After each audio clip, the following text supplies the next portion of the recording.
नमस्कार साथियों, ब्रजवासी शो में आपका स्वागत है और उम्मीद करता हूँ सभी दर्शक सुखी होंगे और स्वस्थ भी होंगे।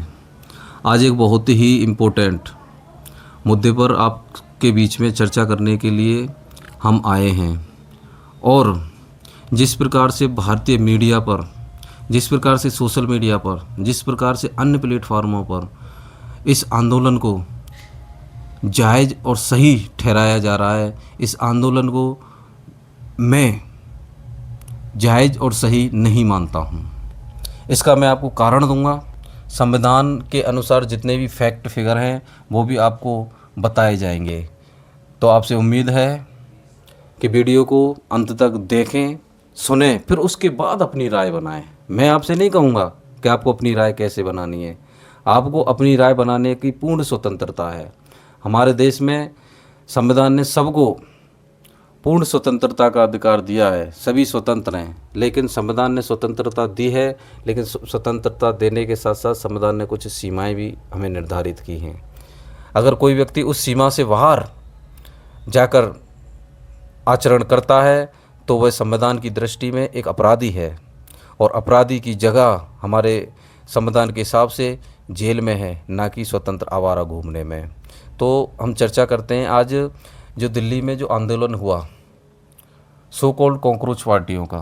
तो इसकी पहले दोस्तों कहानी पर जाते हैं। ये ऐसी स्थितियां पैदा हुई कैसे और ऐसी स्थितियां पैदा होने का कारण क्या था, इस पर भी थोड़ा सा रोशनी डालते हैं।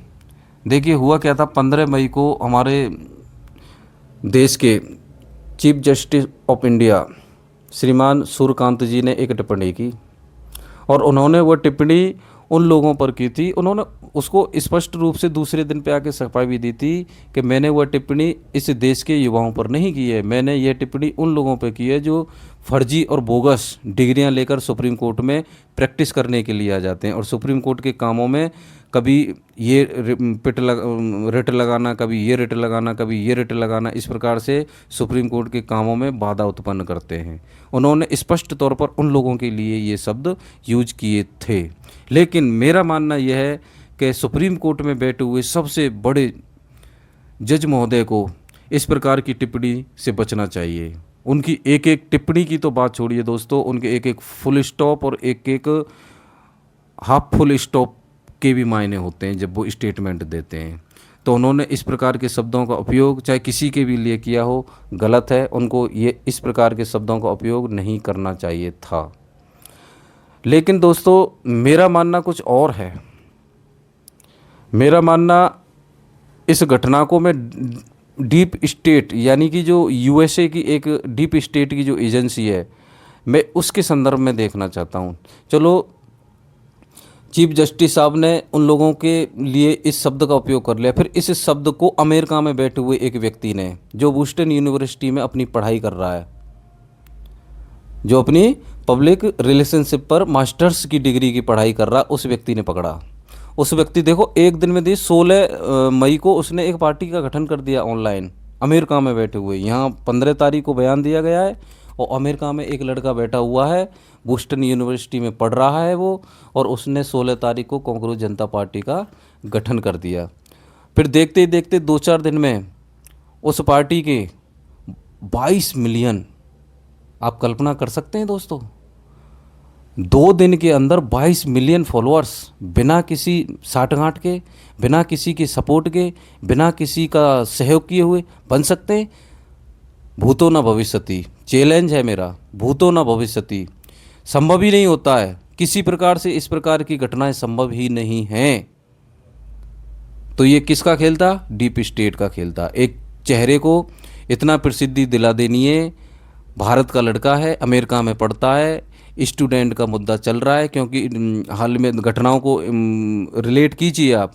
नीट का मुद्दा पूरे देश का मुद्दा था, पेपर लीक हुआ था, छात्रों में और उनके पेरेंट्सों में सरकार की व्यवस्थाओं के खिलाफ नाराजगी थी। समय कैसे चुना, ध्यान से देखना, पूरी स्क्रिप्ट लिखी गई है विदेश में बैठे हुए आकाओं के द्वारा।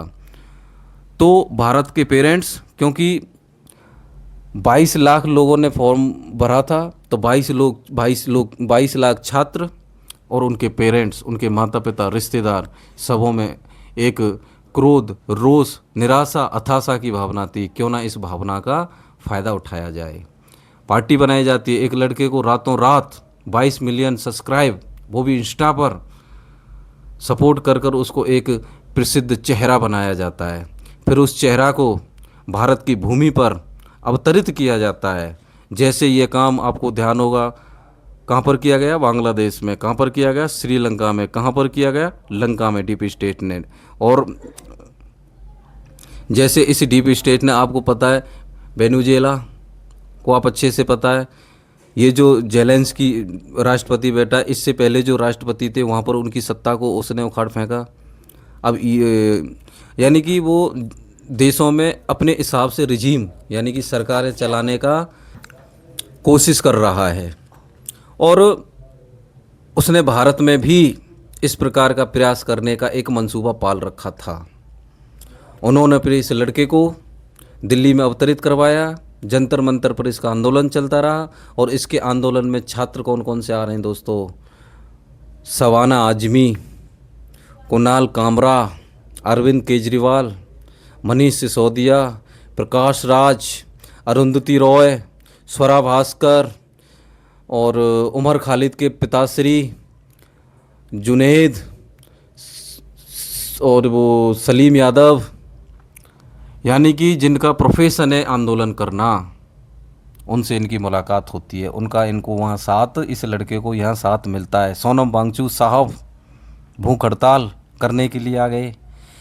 कहने का मतलब है दोस्तों, जो डीप स्टेट के द्वारा इस देश में एनजीओ के द्वारा जो पैसा एनजीओ को जो पैसा दिया जाता है, उस पैसे का दुरुपयोग इस भारत देश में, भारत देश की एकता के लिए, भारत देश की अखंडता के लिए, भारत देश की समृद्धि के खिलाफ ही यूज होता है। वो इस आंदोलन ने बिल्कुल प्रमाणित कर दिया था। इस पर आप विचार करो। ने एक बात बताइए कि अब झारखंड में जो छात्र बैठे हैं दोस्तों, इन लोगों में से एक भी व्यक्ति गया है वहाँ? वो भी तो छात्र हैं, वो इस देश के छात्र नहीं है। उनका तो इन लोगों ने ट्विटर पर एक ट्वीट लिखने का भी समर्थन नहीं किया। व्यक्तिगत जाने की तो बात छोड़ो दोस्तों, वहाँ एक भी व्यक्ति नहीं गया। मेरे दिमाग में ये पॉइंट्स हैं। झारखंड में 15, 16, 17 दिन के इस आंदोलन को देखकर मेरा दिमाग इस निष्कर्ष पर पहुंचा है दोस्तों कि यह आंदोलन नहीं था, यह आंदोलन डीप स्टेट के द्वारा चलाई गई एक मुहिम थी, जो भारत में श्रीलंका, बांग्लादेश, नेपाल की तरह भारत में अराजकता फैलाना चाहती थी। भारत के संविधान के द्वारा चुनी हुई सरकार को नष्ट करना चाहती थी, हटाना चाहती थी। और अपने मन मुताबिक जो लोग उनकी चाटुकारिता करते हों, जो लोग उनके अनुसार यहाँ अपना शासन चलाना चाहते हैं, जो लोगों को विदेश में जाने का इतना शौक़ है, जो हर 15 दिन में विदेशों में जाते हैं, ना जाने कहाँ कहाँ कार्यक्रम करते हैं, और उनके कार्यक्रमों में केवल देश के विरोध की ही स्वर उठते हैं, उन लोगों ने इन लोगों का भरपूर साथ दिया। यहाँ तक ठीक है, कोई प्रॉब्लम नहीं है ब्रजवासी को, हमें कोई समस्या नहीं है। आंदोलन आप कर रहे हैं, छात्रों की आवाज़ उठा रहे हैं, वेल एंड गुड, बहुत अच्छा, आपको उठानी चाहिए। लेकिन हमारा संविधान का आर्टिकल 19 को यदि दोस्तों आप ध्यान से पढ़ोगे, आर्टिकल 19 हमें कहता है, 19(1)(a) हमें कहता है कि इस देश में प्रत्येक व्यक्ति को अपने बोलने की स्वतंत्रता है। लेकिन बोलने की स्वतंत्रता है, इसी बोलने की स्वतंत्रता को आर्टिकल 92 में फिर संविधान ये कहता है कि बोलने की स्वतंत्रता है, लेकिन आपकी बोलने की स्वतंत्रता में एक मर्यादा होनी चाहिए। उस मर्यादा से किसी भी संगठन, किसी भी सरकार, किसी भी नेता, किसी भी प्रतिष्ठित व्यक्ति की मान की हानि ना हो, यानी कि हम उनकी बेइज्जती ना करें अगर हमारे पास कोई प्रमाण नहीं है। उदाहरण के तौर पर मैं कहना चाहता हूं दोस्तों, जैसे मान के चलिए कोई बड़ा बिजनेसमैन है, उस बिजनेसमैन के खिलाफ हमारे पास में प्रमाण नहीं है और उस बिजनेसमैन को हम भ्रष्टाचारी कहें, तो उस बिजनेसमैन की छवि जो देश की जनता के प्रति है, उसकी छवि को हम धूमिल कर रहे हैं, हम मानहानि कर रहे हैं। हम हमारे भारत देश में अगर कोई व्यक्ति कहता है कि दूसरे देशों की सेनाएं हमारे भारत देश में घुस गई हैं और हमारे देश की जो सेना है, हमारे देश की सेना के जो प्रमुख दायित्व जिम्मेदार लोग हैं वो कह रहे हैं कि हमारे देश की 1 इंच ज़मीन भी दूसरे देश के पास नहीं है। तो जिस व्यक्ति ने ये स्टेटमेंट दिया है वो भारत देश की अखंडता और संप्रभुता के साथ में मानहानि कर रहा है।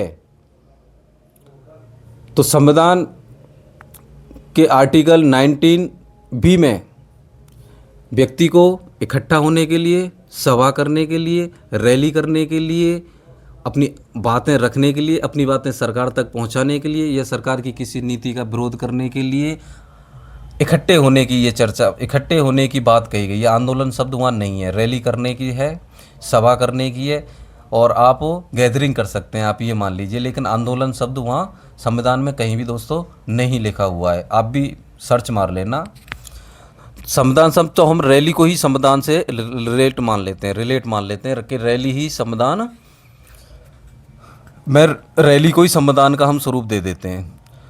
उसमें भी स्पष्ट लिखा हुआ है कि आप रैली कर सकते हैं, सभा कर सकते हैं, तो वो सभा आपकी शांतिपूर्ण और बिना हथियार के होगी।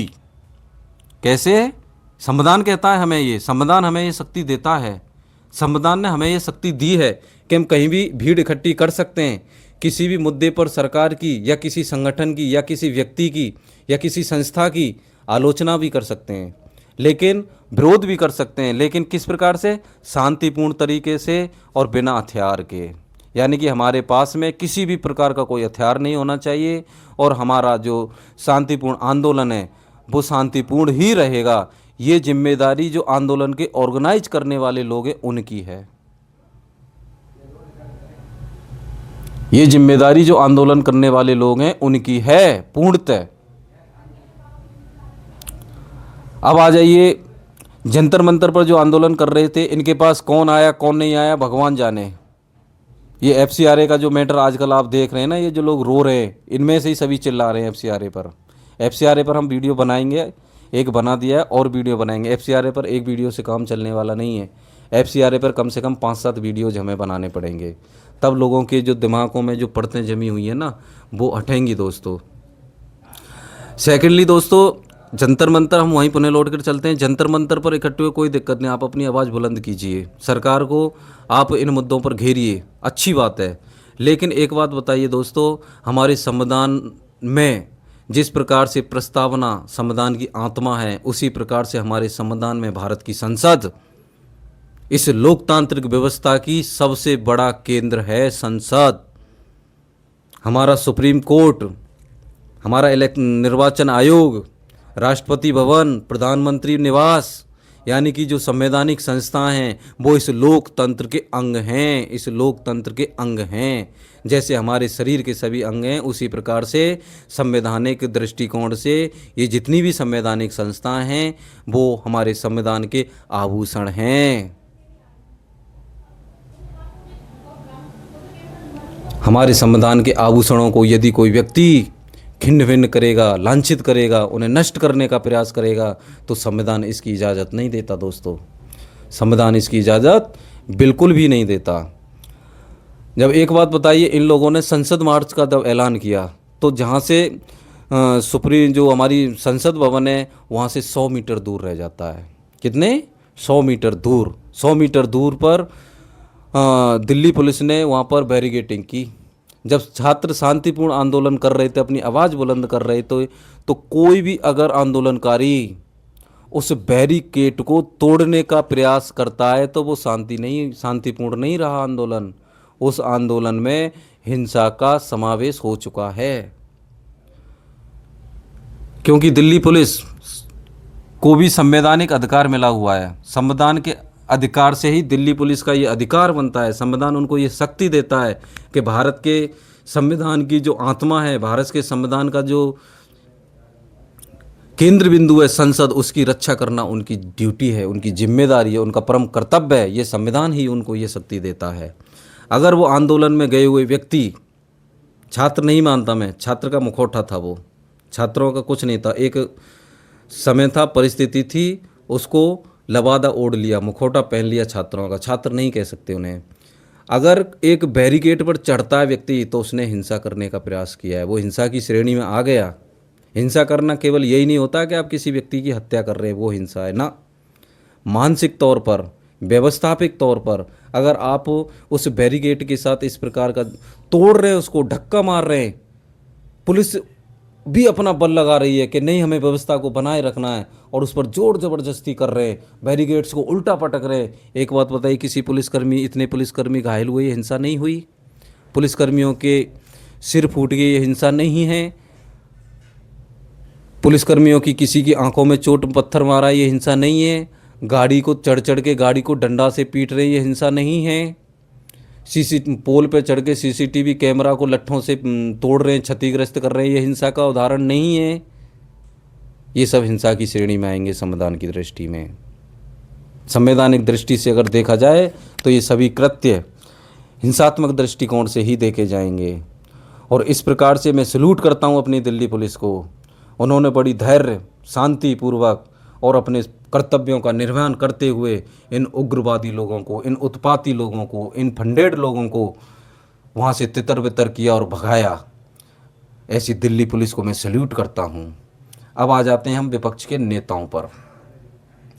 माननीय राहुल गांधी जी, माननीय अखिलेश यादव जी और विपक्ष के जितने भी नेताएं हैं, वो इस समय छात्रों पर पथराव क्यों, छात्रों पर लाठियां क्यों चलाई, छात्रों पर लाठियां क्यों चलाई, छात्रों पर लाठियां क्यों चलाई? अरे आप क्या चाहते हो? ये छात्रों के भेष में आकर ये उत्पाती, दिल्ली पुलिस ने 3000 लोगों को, ऐसों को आइडेंटिफाई किया है कि वो ऑलरेडी अपराधी लोग हैं। उनके किसी के पास हत्या के, किसी के पास लूट के, किसी के पास अपहरण के, किसी के पास भ्रष्टाचार के, किसी के पास बलात्कार के आरोप लगे हुए हैं। उन लोगों का बचाव कर रहे हो आप छात्रों की आड़ में। और आप क्या चाहते हो? चलो वो छात्र भी हैं, मान लेते हैं एक बार के लिए, क्या आप किसी छात्र को संसद में आग लगाने की अनुमति देंगे? मैं सारे विपक्ष के नेताओं से पूछना चाह रहा हूँ, और प्रेम पूर्वक, विनम्रता पूर्वक पूछना चाहता हूँ, बिल्कुल विनम्रता के साथ। क्या आप इस देश में किसी भी भीड़ को संसद में घुसने का, संसद में आग लगाने का, संसद में तोड़फोड़ करने की अनुमति देते हो? चाहते हो आप ऐसा हो? फिर तो आपकी जहाँ जहाँ जिन जिन स्टेटों में सरकार है, वहाँ विधानसभा में लोग ऐसे घुस जाएं और विधानसभा को तोड़ना, उखाड़ना फिर शुरू कर दें। आप इस चीज़ का समर्थन करोगे? नहीं करोगे।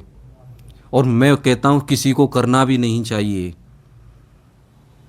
दिल्ली पुलिस के बारे में आपने एक शब्द नहीं कहा सर। वो भी किसी के बच्चे हैं, वो भी किसी के भाई हैं, वो भी किसी के पति हैं, वो भी किसी के बेटे हैं, वो भी किसी के बाप हैं, और वो आपकी देश के संविधान की रक्षा कर रहे हैं, संसद की रक्षा कर रहे हैं, नेताओं की रक्षा कर रहे हैं, और पत्थर भी खा रहे हैं, गालियां भी सुन रहे हैं, धक्का मुक्की के भी शिकार हो रहे हैं। आप कैसे नेता विपक्ष हैं? आपने एक सिंपैथी का शब्द नहीं कहा कि मैं, चलो छात्रों का तो मैं समर्थन करता ही करता हूँ, मैं दिल्ली पुलिस के जो लोग घायल हुए, मेरे उनके प्रति भी मेरी संवेदनाएं हैं। क्या एक नेता प्रतिपक्ष की ये जिम्मेदारी नहीं होती है? नेता प्रतिपक्ष की जिम्मेदारी इस देश के सभी नागरिकों के प्रति होती है। केवल एक ग्रुप की आप प्रशंसा कर रहे हैं क्योंकि वो पॉलिटिकली आपको सूट कर रहा है, और जिन दिल्ली पुलिस वालों ने इस संवैधानिक संस्था, हमारे देश की संसद की रक्षा की, आप उनकी नहीं कर रहे हो। क्या आप अनुमति देंगे? सपोज कर लेते हैं एक बार में आप ही प्रधानमंत्री हैं, क्या आप किसी भीड़ को अनुमति देंगे कि वो संसद में घुसे और संसद को तोड़फोड़ करे? एक मिनट विचार करना सभी। राहुल गांधी जी और आपके समर्थकों की तो बात ही छोड़ दीजिए। जब आप इस प्रकार का आचरण करते हैं तो आपके जो समर्थक लोग हैं उनके आचरण की तो क्या कल्पना कर सकते हैं हम लोग। मैं आपसे कह रहा हूं राहुल गांधी जी, आप इस प्रकार से इन लोगों का समर्थन करके और दिल्ली पुलिस के सिपाहियों पर आप आरोप लगा रहे हैं, आप गैर संवैधानिक कार्य कर रहे हैं। दिल्ली पुलिस ने संवैधानिक कार्य किया है। हर पुलिस वाले का ये कर्तव्य होता है, हर वहाँ सिक्योरिटी में लगे हुए जवान की ये ड्यूटी है, ये परम कर्तव्य है कि वो संसद भवन की रक्षा करे, और संसद भवन में बैठे हुए सभी हमारे माननीय सांसदों की रक्षा करे। उनमें से एक माननीय सांसद आप भी हो, उनमें से एक माननीय सांसद आप भी हो। आपको जो सिक्योरिटी मिली हुई है वो भी सुरक्षा वाली ही हैं सर। जो आपको Z+ सिक्योरिटी मिली हुई है वो भी आपकी रक्षा कर रहे हैं। अगर ये हमारी रक्षा के दल इतने ही ख़राब हैं तो आप अपनी सिक्योरिटी वापस कर दो। आप लेकिन नहीं करेंगे। क्योंकि वो पॉलिटिकली आपको वो मैटर सूट नहीं कर पा रहा है। इसलिए संविधान सबके लिए समान है। संविधान में जो बातें लिखी गई हैं वो बातें प्रधानमंत्री जी के लिए भी लागू होती हैं, नेता विपक्ष के लिए भी लागू होती हैं, विपक्ष में जितने भी नेता हैं और लोग बैठे हुए हैं वो सभी पर लागू होती हैं। ऐसा नहीं कि गरीब आदमी पर आप सारे नियम कानून लागू कर दो और पैसे वाले लोग मज़े करें, ऐसा नहीं होगा। ये आंदोलन टोटली यूएसए डीप स्टेट की एक कुटिल मंशा थी भारत में रिजीम चेंज करने की। धन्य है भारत का संविधान, भारत की संस्थाएं, भारत की संस्था के अंदर काम करने वाले हमारे सैनिक, पुलिस वाले, आरएएफ के जवान, जिन्होंने डीप स्टेट की इस चाल को, इस खुरापात को और इस साजिश को ना सिर्फ नाकाम किया है बल्कि बुरी तरीके से नष्ट भी किया है। और अब दिल्ली पुलिस इन्वेस्टिगेशन कर रही है और दिल्ली पुलिस उस नतीजे पर पहुंची है कि इस आंदोलन के लिए किस प्रकार से विदेशी फंडिंग की गई, इसके प्रमाण मिल चुके हैं दोस्तों। धीरे धीरे इसकी परतें उजागर होंगी और इसमें जिन लोगों ने हिस्सा लिया है, भाग लिया है, उन लोगों पर जो जब कार्रवाई होंगी और दिल्ली पुलिस जब उन लोगों पर कार्रवाई करेगी तो आपके सामने भी ऐसे तथ्य उजागर होंगे कि लोग हैरान होंगे कि यार ऐसा कैसे हो सकता है, ऐसा ही हुआ है, ऐसा हो नहीं सकता, ऐसा हुआ है। इसके प्रमाण दिल्ली पुलिस आपको आने वाले 1 महीने के संसद का सत्र ख़त्म होने दीजिए, हवा किस प्रकार से बदलेगी ये लोग आप भी देखेंगे, पूरा देश देखेगा दोस्तों। लेकिन हाँ, विपक्ष के नेता माननीय राहुल गांधी जी, अखिलेश यादव जी से मैं एक विनम्र निवेदन करना चाहता हूँ सर, विपक्ष में रहने का काम सिर्फ हर मुद्दे का विरोध करना नहीं होता है। आप छात्रों का समर्थन कीजिए, लेकिन साथ ही साथ आप उसमें ये भी बोलिए कि छात्रों के आंदोलन में जिस प्रकार के ये उत्पाती आंदोलनजीवी जिनका पेशा ही आंदोलन करना है, बिना आंदोलन किए मर जाएंगे, जीवित नहीं रह सकते, उनका तो खंडन कीजिए कम से कम। उनका भी नहीं कर सकते, पुलिस वालों का समर्थन नहीं कर सकते, पैलेट गन पर चिल्ला रहे हैं। अरे पैलेट गन नहीं, देश की संसद की रक्षा करने के लिए सर जी फायरिंग भी करनी पड़ेगी। अगर कोई भी भीड़ तंत्र देश की संसद में घुसने का प्रयास करेगा तो संसद की सुरक्षा में खड़े हुए जवान उन लोगों पर बंदूकें भी चलाएंगे, ये उनको ड्यूटी मिली हुई है। इस देश का कोई भी भीड़ तंत्र, कोई भी विद्यार्थी, कोई भी छात्र, कोई भी साधु संत, कोई भी संगठन, कोई भी बुजुर्ग, कोई भी विपक्षी दल संसद की तोड़फोड़ नहीं कर सकता है, संसद में आगजनी नहीं कर सकता है, संसद की व्यवस्थाओं को खराब नहीं कर सकता है। ये हमारे संविधान ने हमें राइट्स दिया है। और इस देश की जितने भी रक्षा दल हैं, चाहे वो पुलिस हो, आरएएफ के जवान हो, सीआईएसएफ के हो, सीआरपीएफ हो, चाहे इंडियन आर्मी हो, इस देश के संवैधानिक संस्थाओं की रक्षा करना, जब वो देश की रक्षा कर सकते हैं तो इस देश के संवैधानिक संस्थाओं की रक्षा करने की जिम्मेदारी भी उन पर है दोस्तों। ये आपको सोचना है, आपको विचार करना है। तो ये बातें मैंने आपके सामने रखी। विपक्ष किस प्रकार से गैर संवैधानिक कृत्य कर रहा है इस आंदोलन में, ऐसा उसको नहीं करना चाहिए। हाँ, छात्रों के पक्ष में उनको अपनी आवाज़ उठानी चाहिए और जो हमारी शिक्षा व्यवस्था है, परीक्षा व्यवस्था है, उसमें सुधार के पॉइंट संसद में चर्चा तो करो यार। जिसके लिए आंदोलन किया जा रहा है उसकी चर्चा में आपने एक शब्द नहीं बोला, केवल पक्ष को ये इस्तीफा दे, वो इस्तीफा दे, उसने ये पैलेट गन चलाई, छात्रों को पीटा, उसने ये किया, छात्रों की आरती उतार। आपकी जब सरकार हो और जब कोई संसद भवन के गेट में पहुँचे और वहाँ अराजक करना चाहे तो देखते हैं राहुल गांधी जी आप उनकी फूल माला लेके आरती उतारेंगे। अरे मैं ये कह रहा हूँ, इन्होंने तो पैलेट गन चलाई है, कांग्रेस पार्टी का इतिहास रहा है, इनमें से अब तक 10-20 आदमी को आप लुढ़का देते सर। कांग्रेस पार्टी साधु संत नहीं छोड़े कांग्रेस पार्टी ने 1966 में, तो इन छात्रों की क्या औकात। इसलिए इतिहास एक दर्पण होता है, इतिहास एक सिखाता है। आप विपक्ष में बैठे हो इसलिए आपको सिंपैथी नहीं मिल रही है। इस देश का समझदार विवेकपूर्ण व्यक्ति आपको गरिया रहा है कि आप इस प्रकार का आचरण एक नेता विपक्ष होते हुए कर रहे हैं, ये आपको शोभा नहीं देता है सर, ये आपको शोभा नहीं देता। इसलिए आपको सोचना है, पक्ष और विपक्ष मिलकर इस देश के विकास के रास्तों में जो रोड़े अटका रहे हैं, कम से कम उन लोगों का तो विरोध कीजिए, उन लोगों की तो आप निंदा कीजिए।